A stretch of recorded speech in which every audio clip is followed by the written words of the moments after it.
Welcome. This content was generated by artificial intelligence, so it may contain errors. Please listen carefully and critically evaluate everything you hear. Welcome back to the deep dive. For most of us, I think, whether we identify as Christian or not, the whole concept of ultimate hope, heaven, salvation, the end of it all, it's tied up in these really hazy images. Right.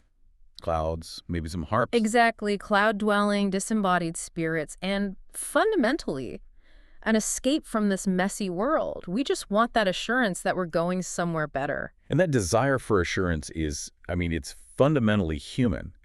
But what if that whole idea, that hope is basically an escape plan, is a critical, systemic misunderstanding of what the New Testament actually teaches? We've been immersed in these sources that make a genuinely radical assertion, which is that this confusion about hope is actually leading to a crisis of mission. A crisis of mission? How so? Well, think about it. If you believe the world is just a sinking ship, why would you bother polishing the brass? Right, you'd just be looking for the lifeboats. You wouldn't be trying to fix the ship. Precisely. And our source material argues that this failure to grasp true biblical hope has massive practical consequences.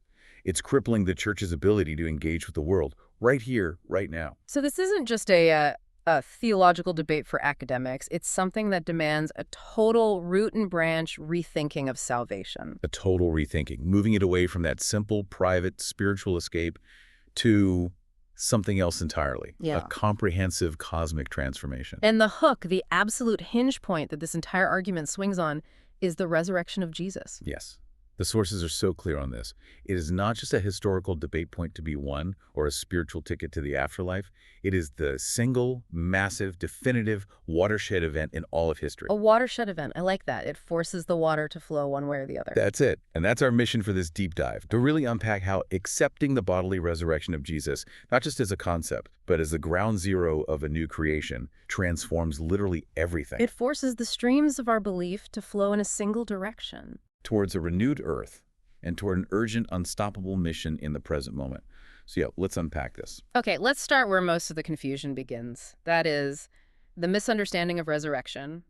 We sing the hymns, we teach the Sunday school lessons, and the implicit message so often is that Easter is basically proof of life after death. Right. The goal is eternal rest and reign with him in heaven. And the key word there is with him, implying we go up and away. Leaving the earth behind. That perspective is tremendously pervasive, especially in, Western Christianity. But it subtly yet profoundly betrays the biblical vision. When we talk about this view, we're really talking about a Platonic interpretation. Okay, let's break that down for a second. Plato. So for listeners who might not be steeped in theological jargon, Plato basically taught that the physical world, this world, is shadowy, it's transient, it's inferior. The world of the senses. Exactly. Well, the true reality, the perfect reality, resides in this eternal, non-material realm of the forms. So if you take that philosophy and you kind of map it onto Christianity, what do you get? You get the idea that the body is a prison. The soul is the good part, the real you. And salvation means the soul finally breaks free of the body and, poof, flies off to a distant, non-physical heaven. That view, while I can see why it's comforting to many, it just completely misses the essential element of resurrection, doesn't it? Completely. Resurrection, for the New Testament writers, is not the immortality of the soul.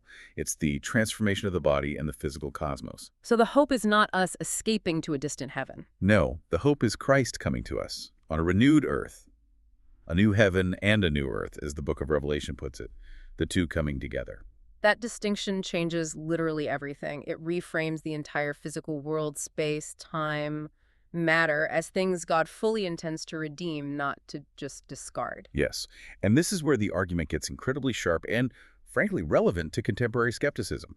It connects this ancient historical claim to very modern moral questions. You're talking about the moral objective. I am. The sources bring this up so powerfully. You have skeptics, like the historical Jesus scholar Dominic Crossan, and they frame it this way. And it's a powerful question. It is. He asks, even if Jesus rose, so what? Very nice for him, but what's the relevance to mass suffering? Why can't God intervene and stop genocide or famines or earthquakes? And I think most believers have wrestled with that question, right? If God performs this one massive, singular miracle for one individual, Jesus, but then seems to stand back silently from these global catastrophes, It makes God look capricious. or just distant, uncaring even. It does. It absolutely does. If you isolate the resurrection as a purely private miracle for Jesus. But that's not what the New Testament does. It draws these radical, world-altering implications from it. The resurrection is God's decisive intervention. It's the ground zero. It's the ground zero for addressing those moral objections, starting now.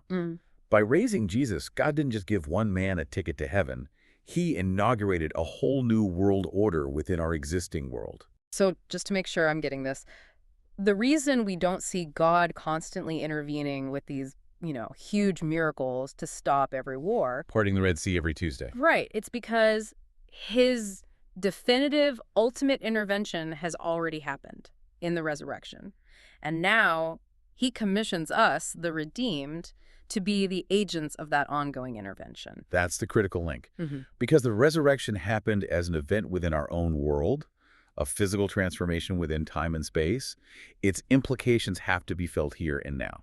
Which is why belief in Jesus' bodily resurrection is, as you said before, the watershed moment. It truly is. Let's elaborate on what that watershed really means, because you said it's the core thesis. Okay, so if you accept the transformed body of Jesus as the blueprint for the renewed cosmos, everything, all the streams of your belief and action, they flow toward the redemption of creation. And if you reject it, or maybe more commonly, Yeah. you just reduce it to a nice spiritual idea. Then you fall back into a diminished Platonic influence Christianity, Yeah. what the sources call a dualistic view. And that dualism is? It's this insistence on separating the spiritual, which is seen as good, from the material, which is seen as bad, or at best, irrelevant. And that leads to apathy. Apathy about the environment, about socio-political justice, about culture. Because, I mean, if you think about it, why would any of that matter if it's all just slated for destruction anyway? So this diminished faith, as you call it, it basically colludes with the status quo of injustice and decay. It just lets it happen. It does. So if I believe the world is going to be burned up and replaced with a spiritual cloud, I have zero real motivation to invest deeply in long-term solutions for climate change or political corruption. But the resurrection, conversely, acts as an accurate index to an entire worldview. That's a quote from the source material. It forces an immediate investment in the transformation of all space, time, and matter. Precisely. It's an index because it dictates your action. If God raised Jesus, he's declaring that matter and embodiment are good and will last transformed forever. If God did not raise Jesus, then frankly the dualists are right. The material world is inherently corrupt and expendable. You can't just minimize it. It's an all-or-nothing proposition for your worldview. It really is. And this leads us to this concept that is, it's genuinely radical. It shifts our whole focus from just escaping death to something so much grander. Life after death. Okay, that phrase needs some unpacking. Life after death. The confusion starts with the assumption that salvation just means escaping death. Our souls continue on somewhere else. Which is what most people mean when they say life after death. Right. But the source material asks us to consider a pretty stark reality. If salvation is simply our bodies decomposing while our souls go on elsewhere, then you haven't been rescued from death. You have simply died. Death has won the battle for your body, which God originally looked at and called very good. That's a chilling, but yeah, a logically airtight counterpoint. Yep. If God's good creation, which includes my body, this world, is affirmed by God, then the goal cannot be its final abandonment. Exactly. Viewing escape as salvation is, as the sources argue, colluding with death. It reinforces that non-Christian dualism, or you could even call it a kind of latent Gnosticism. The Gnostics being the ancient group who believed the physical world was wicked and the only goal was to escape the body for a pure spiritual existence. That's it. And that is simply not the Jewish expectation of resurrection that Jesus and Paul preached. So what was the Jewish and New Testament vision? It's rooted in God's promise to heal all of creation. Salvation means being rescued from corruption and decay so that we can enjoy the renewal of creation, culminating in resurrection. That sequence gives us the life after death. It does. First, physical life number one. Then the gap between your death and the final resurrection, that's life after death. And finally, bodily resurrection into the new creation. That is life after death. So our ultimate hope isn't just the continuation of our existence. No, it's the transformation of our existence. And that shifts the entire focus from escaping the world to God transforming the world and setting it right, with us in glorified bodies to steward it forever. This comprehensive vision, then, it immediately forces a deep dive, a rethinking of the word salvation itself. It has to. For the majority of Western believers, and our sources point to popular writers like Adrian Plass who articulate this view really well, salvation is deeply personalized. It's my relationship with God. And going home to God and finding peace in the future. Right. It's highly focused on the individual's internal state and their future destination. And look, that personal relationship with God is absolutely central. We can't lose that. But reducing salvation only to a private transaction just fails to capture the New Testament's breadth. Yeah. Well, the New Testament uses the word for salvation, soteria, in 3 tenses. It speaks of being saved, which is a past action, your justification, coming to faith. It speaks of being saved, a present, ongoing reality, sanctification, discipleship. And it speaks of will be saved, which is the future reality of resurrection. So it's not a one-time event. No. As Paul says, we were saved in hope, meaning a past event that guarantees and anticipates a future physical reality. So if the traditional focus is just on saving souls for eternity, the New Testament vision radically expands this. It's a rescue applied to, well, wholes, not just souls. Absolutely. It's rescue applied to the whole human being, mind, body, and spirit, not just the soul. It's about the present transformation, not merely the future destination. And critically, it is about what God does through us, not merely what he does for us. The rescue is comprehensive, it's temporal, and it's communal. let's bring this idea of the whole person to life. The sources use some really specific illustrations from the Gospels that we often just read over. We do. And they're starkly physical. Think of the woman with the issue of blood. Okay. When she touches Jesus' garment, she's instantly saved. The Greek word used is sozo, which means saved or healed or made whole. From her immediate debilitating physical ailment. Exactly. Likewise, Jairus begs Jesus to come and save his dying daughter. The point isn't just that Jesus is a nice person who does nice things. It's that these immediate physical rescues are anticipations. They are concrete, bodily rescues that act as a model for the ultimate redemption. They're signs that God intends to rescue the entire material world from its corruption and decay. And this even changes our understanding of the cross itself. How does it change the cross? Well, atonement isn't solely about punishment substitution, as important as that theme is. The sources show that atonement is fundamentally about defeating the powers of evil, corruption, and decay that have enslaved creation and humanity. So Christ's saving work restores the relationship between the Creator and the creation. Yes, allowing human beings to become whole again and to finally resume their appointed task of stewardship.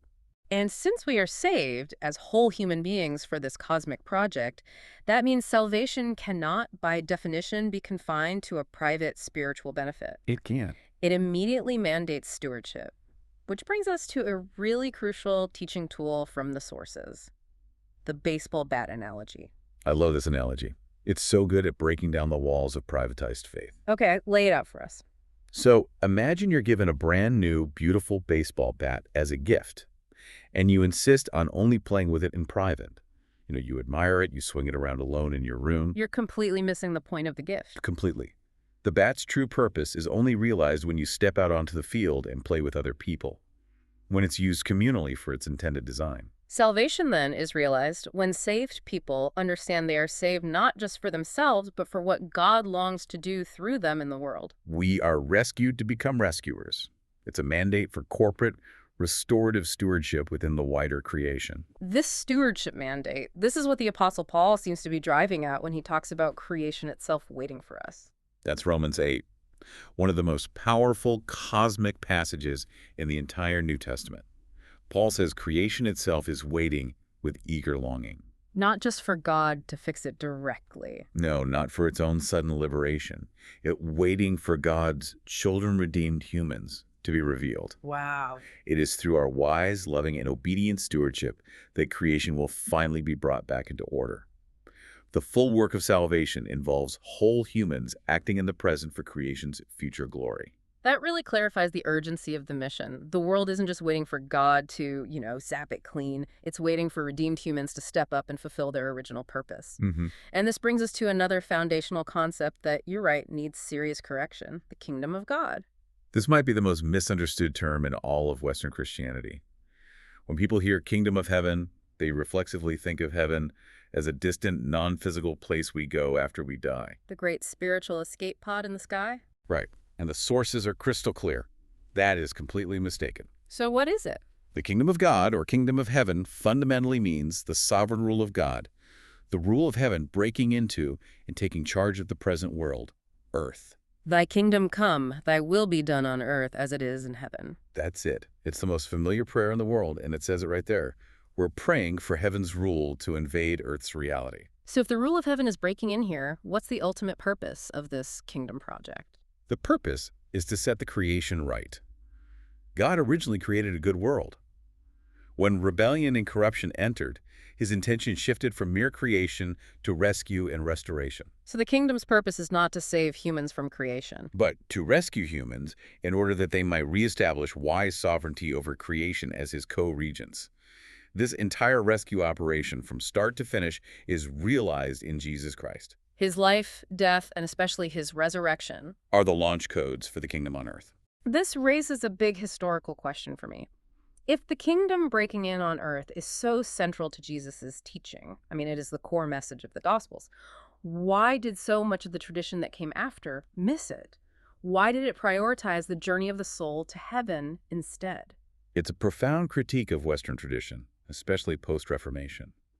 Our sources argue that the historical mistake was treating the Gospels only as background information. Background for what? Background for Paul's doctrine of how to get to heaven, which is justification by faith.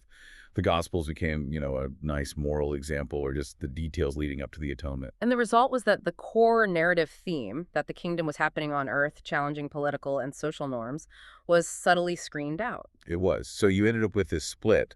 On one side, some people embraced a social gospel that focused only on earthly justice, but often lacked the divine power needed for real, lasting change. And on the other, On the other, you got a highly privatized spirituality that dismissed social action entirely, believing nothing could really be done until the world ended. both of which are a distortion. Exactly. By reducing the kingdom, they created this confusion Yeah. and allowed people to dismiss the Gospels as either, shallow activism or just an extended intro to the real theology in the epistles. So we have to reintegrate the pieces. We have to. Jesus' public work, his redemptive death, and his resurrection are all one unified story. God's kingdom being launched on earth as it is in heaven.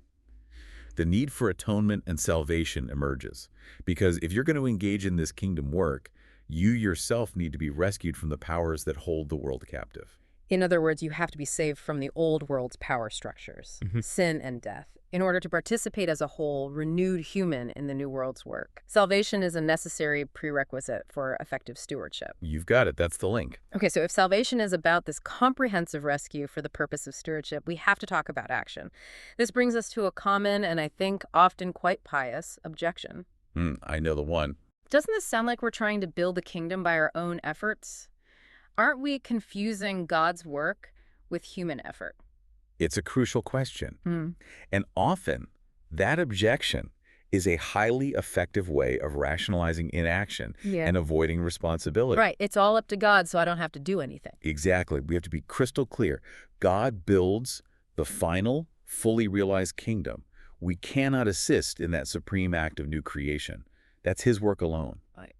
But the moment we are redeemed, we are enlisted as image-bearing stewards in the present. And that means our current effort is not pointless. This is where Paul's message in 1 Corinthians 15 comes in, right? It's the powerhouse message. Right after his definitive logical proof of the resurrection, he concludes that great chapter with verse 58, always abounding in the work of the Lord, because you know that in the Lord your labor is not in vain. Not in vain. The source material insists that this is the resurrection hope-shaped mission exploding into action. And this is where that traditional view, the sinking ship analogy, is just totally defeated. It is. If the world is a sinking ship, then any act of art, justice, or love is just temporary. It's wasted labor. But if the world is the object of God's redemption, then every act done in the Lord has continuity. That's the key theological term, continuity. We may not know the mechanism precisely, but the promise is that every act of love, every pursuit of justice, every beautiful piece of art, every hospital built, every child taught, What if done in the Lord? is accomplishing something that will, in due course, be incorporated into and even enhanced within God's new world. It is not wasted. That provides ultimate meaning to vocational work, to everything we do. I love the visual image, the source's use of the stonemason working on a great cathedral. It's such a perfect picture. The stonemason is just one person focused on one piece of granite. They don't build the entire cathedral. They likely never see the full architectural plans, or maybe even the final placement of their stone decades later. But they trust the architect. They trust the architect God, that the specific, detailed, sometimes painful work they're doing on their one stone will be fitted perfectly into the final glorious structure and enhanced there. And that trust is the foundation for every effort toward justice and mercy. So let's dive into the core mandates that arise from this, starting with justice, turning the world upside down. Justice, in the biblical sense, it's so much more than just fairness. It is God's comprehensive plan to set the whole world right, to restore creation and humanity to their original design. And if you believe in the resurrection, you are inherently committed to justice. You have to be. The sources ground this in the historical context of the Sadducees in Jesus' day. They were the powerful, wealthy, aristocratic elite who collaborated with Rome. And they opposed the resurrection doctrine vehemently. Why? What was the threat? Because they knew resurrection was a revolutionary doctrine of liberation. In the Old Testament tradition, resurrection hope often arose when the people of God were being crushed by empire or injustice. It was the ultimate promise that God would intervene, restore Israel, and turn the social and political world upside down. So the Sadducees, who were very comfortable with the status quo, saw resurrection as a direct threat to their elite status. Of course they did. So, by contrast, those who truly believe in the resurrection, like Mary singing the Magnificat, where God pulls down the mighty from their thrones and exalts the humble, they are inherently motivated to work for that new, just world now. Because the world has already been turned upside down by Easter. The revolution has begun. And this commitment forces us to confront the major moral issue of our time. The sources are bold enough to name it. Which is? The massive global economic imbalance, specifically the unpayable third world debt. This is where that quietist dualism, the view that nothing can really be done until Christ returns, causes real tangible harm. And that quietism, the source material asserts, it often becomes implicitly social Darwinist. Yes, it just reinforces the survival of the fittest in global markets and military power, even among those who claim to have a biblical orthodoxy. It simply leaves the powerful in charge. So when we confront something like global debt, we hear these very sophisticated, complex arguments about economic stability and property rights and the chaos that would ensue if debt is remitted.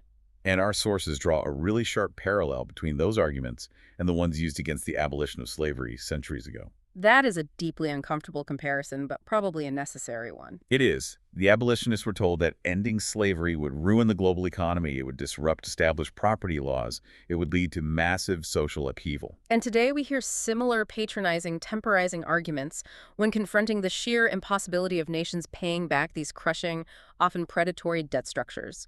We have to recognize these complex narratives for what they often are.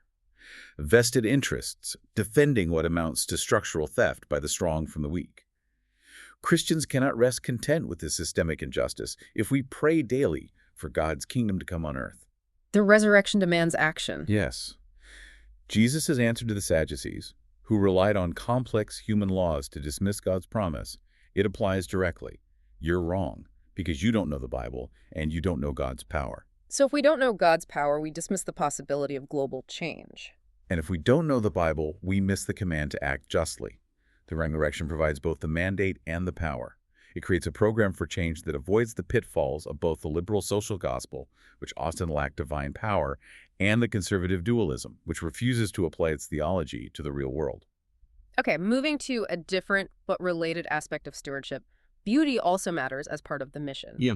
We often categorize art and creativity as optional or secondary to the real work of evangelism and justice. And that's just another dualistic failure. Genuine art, music, human culture, they are not optional extras. They are inherent parts of the stewardship mandate given to image-bearing humans back in Genesis 1. Art as a response to the beauty of creation. A deeply human response to a beauty, which points directly to the Creator. But we live in a wounded, suffering world. So what does resurrection-shaped art look like? It can't just be happy, sentimental escapism. No, absolutely not. Art that ignores the wounds is trivial. We need art that confronts both the pain and the promise simultaneously. The sources use a couple of powerful analogies here. We do. First, the beauty of the present creation is like the beauty of a chalice or a violin. It is beautiful in itself, yes, but it's more profoundly, hauntingly beautiful because of what it is designed to hold. It's designed to hold God's new world, the full glory of the kingdom. Exactly. And the second analogy is the engagement ring. A magnificent ring is beautiful in its own right, but its primary function is the promise it carries, the promise of the marriage to come. Creation is good, but it's transient and it's in pain. Art captures that transient goodness and uses it to promise the glorious permanence of God's complete new world. So Christian artists are called to move beyond those sterile impasses of sentimentality, pretending the world isn't broken, and brutalism, seeing nothing but futility and decay. They must depict the world not just as it is, but as it will be. And importantly, they have to remember the risen Jesus. When he appeared, the way he was identified was through the marks of the nails, through the wounds. Resurrection-shaped art has to acknowledge the suffering, the loss, the brokenness, because those marks of suffering, redeemed and transformed, will be the indelible signs of our victory and identity in the new creation. This grounding in tangible works of justice and beauty provides the necessary, credible context for the next mission mandate, which is evangelism. Yes. For many people, that word still feels like a forced sales pitch for a ticket off the planet. And that's because we've so often reduced the core message. The core gospel message in the New Testament is not primarily an appeal to private emotions. It is a cosmic announcement. An announcement of what? That God is king, that Jesus is Lord because he was raised from the dead, that the powers of evil are defeated, and that God's new world has definitively begun. It is a proclamation of a fact about the entire cosmos. And if it's the announcement of a new world order, then that announcement is only believable if the church is already living like that new world order has started. Precisely. Evangelism requires a credible context. If a church is visibly leading the way in seeking justice, celebrating creation and art, and if its internal life demonstrates that new creation is indeed happening, generating a new type of community that transcends all the traditional barriers, then the announcement makes urgent, credible sense. You're not offering a philosophy. You're announcing a reality that you are already experiencing. So conversion is redefined as new creation. It's not just about a private relationship with God sealed in isolation. No. A person who converts becomes, and I'm quoting the source here, a living, breathing little bit of new creation. And that avoids some crucial pitfalls. It avoids three big ones. First, it avoids saying no to the good world God made. Conversion affirms the goodness of creation. It only says no to its corruption. Second, it avoids privatizing faith. The convert knows immediately they are joining God's worldwide, communal, comprehensive kingdom project. And third, and this is so important for daily life, it means Christian ethics and behavior are not optional, arbitrary rules imposed from the outside. They are the natural, inherent lifestyle of the new creation. Exactly. Following Jesus isn't about checking a box and then relaxing. It's about allowing your entire life, body, mind, and action to be totally reshaped by his lordship and the reality of the coming age. And this reality demands a reshaping of the church itself, specifically through reclaiming space, time, and matter. Because if God intends to redeem all of creation, the church has to embody that redemption in its core practices and structures. Let's start with time. Our source material notes that many churches completely throw away the opportunity of Easter.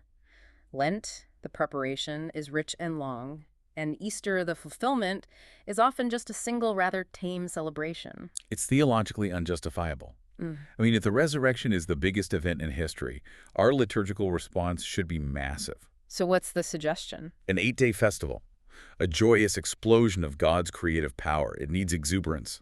Shouting alleluias, bonfires, water splashing. And if Lent is the season to give things up for discipline, Easter must be the time to take things up. Take things up. New ventures, self-giving projects, long-term commitments that bring the reality of Easter into your daily mundane life. We also reclaim time through the weekly rhythm. I mean, the whole world's dating scheme is structured around Christ's birth. But the most critical reclaiming of time is Sunday. Yes. Sunday is the perpetually renewed 8th day of creation. In Jewish thought, you have the 6 days of creation followed by the Sabbath rest on the 7th. Christ's resurrection launches a whole new era, often called the 8th day, which breaks into the current time sequence. So it's a perpetual sign within our week that the life of the age to come has already begun. That makes Sunday so much more than just a break from work. It's an act of protest against the old world.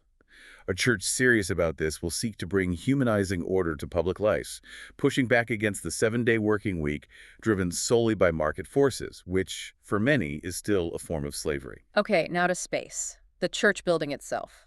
If we believe the world is disposable, then the physical space we worship in is just a temporary shed. Right. But if God is reclaiming all geography, then our places of worship, our churches, must not be retreats from the world. They must be bridgeheads into the world, anticipating the final reclaiming of all physical space for God's glory. The idea that the buildings are inherently unspiritual is a dualistic folly. It is. A building sanctified by long use for prayer becomes a tangible point where God can be known and felt more readily. And finally, we reclaim matter through the sacraments, baptism and the Eucharist. Why embrace material practices like water, bread, and wine, especially with the theological warning against idolatry? Because rejecting matter plunges us right back into Platonism. The sacraments make perfect sense only within the framework of God renewing creation. They are tangible points where heaven and earth interlock, where the future meets the present. So, baptism. It's the simple but profound action where there is a real dying to the old creation and a real rising into the new. It's an entry point into resurrection life, experienced physically through the material element of water. We physically embody the death and resurrection of Christ. And the Eucharist, the Lord's Supper. It's more than a magic trick, and it's certainly more than just a bare memorial of a long-ago event. It is the arrival of God's future in the present. Yeah. We're tasting fruit plucked from the promised land of the new world. The bread and wine are taken up into the Christ story, becoming carriers of God's new world reality. It's an anticipation Of the great marriage supper of the Lamb, where heaven and earth are made new. We are nourished by the resurrection reality itself, sustaining us physically and spiritually for the space-time-matter mission of justice and beauty. This expansive cosmic vision of new creation. It requires an equally comprehensive internal life. We can't just be activists building cathedrals. We have to be transformed persons embodying the blueprint of the architect. And the core spiritual discipline that arises directly from the resurrection is holiness. And this is not mere blind obedience to arbitrary rules. No. It's transformation that starts with the mind. Paul says in Romans 12:1, "Be transformed by the renewal of your minds." Holiness is simply living out a life that is appropriate for the new creation. And the ultimate rationale for holiness, as Paul stresses in 1 Corinthians, is the resurrection itself. What I do with my body in the present matters intensely because God will raise it and glorify it. What will be true in the future? The complete, glorious, resurrected body must begin to be true in the present. Living out holiness is inaugurated eschatology. It's the future breaking into the present, coming forward into our moral life. We're learning to inhabit the new reality now. In anticipation of its fullness. And that transformation leads us to the most excellent way of all, love. Paul's exquisite poem in 1 Corinthians 13 looks directly forward to his great discussion of the resurrection in chapter 15. It does. The poem speaks of the incompleteness of our current life. That incompleteness is the vital context. It is. Our present experience, our knowledge, our ability to love, our prophecies, they are all partial. Paul is urging us to live now, today, as people who are destined for future completion. And love is the sign of that future wholeness. It's the necessary bridge. It's the language and the very food of the new world. Love is destiny, not duty. It's the core reality that Jesus embodied. People who truly hope, who are anchored by the resurrection, are people enabled to love in a new, self-giving, radical way that mimics the very transformation of creation. And this whole journey toward love brings us to our final provocation, forgiveness. Forgiveness is so often framed as a bargain, isn't it? A transaction with God, where we let others off the hook so God can let us off the hook. But the sources assert that forgiveness isn't a transactional duty. It's a fundamental fact of human life. It's God's way to genuine life and freedom. Not to forgive. It's like shutting down a faculty in your innermost person. And the faculty that shuts down when we refuse to forgive is precisely the same one that can receive God's gentle, unconditional forgiveness. So if we lock up the ability to release others, we inadvertently lock up our own ability to be released. The truth of the resurrection, which sets us free from the prison of sin and death and launches us into this new creation, it constantly calls us to offer that same gentle gift of freedom and forgiveness to others. It's the defining feature of a person who has grasped hope. When we yield to God's love, we find He is infinitely gentle and only aims to set us free. And once we are free, embodying that glorious future in our bodies and in our actions, how can we not offer that same gentle gift of freedom and forgiveness to those around us? That is the ultimate unstoppable engine for mission.